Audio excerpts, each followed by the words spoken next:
বন্ধুরা, আজকে আমি চলে এসেছি নতুন একটা রেসিপি নিয়ে। ঘরোয়া পদ্ধতিতে বানাতে চলেছি আম সুজি রসমালাই।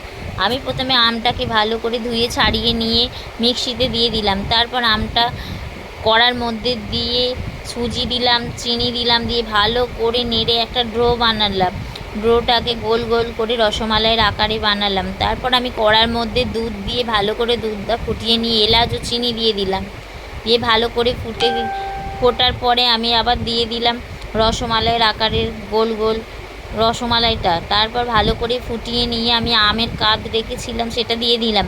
তারপর দিলাম আমি আমুল গুঁড়ো দুধ দিয়ে ভালো করে নেড়ে চেড়ে গাঢ় হয়ে গেল, নামিয়ে খেলাম।